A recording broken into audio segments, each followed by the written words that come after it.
এটা আমের আচার। আচার না জেলি? ওই একই ব্যাপার। কী কী মেনু হয়েছে বলো তো? তোর মেনু তুই বল। তো গাইস দেখো এখানে সেই খাম আলু বলে, এত বড় বড় আলুগুলো হয়, পান পাতার মতো পাতাটা, আর লতানো টাইপের, ওটাকে খাম আলু বলা হয়।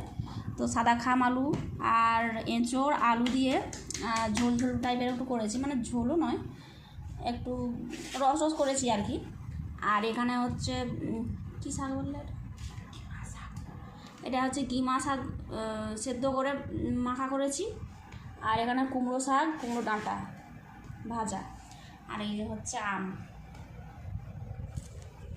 তো বন্ধুরা আমটা আমি কাঁচা আম একটা জেঠিমা দিয়েছিল, তো আমি মাখা করে খাবো বলে তো দেখলাম যে পেকে গেছে, তো চলো খেয়ে নিই।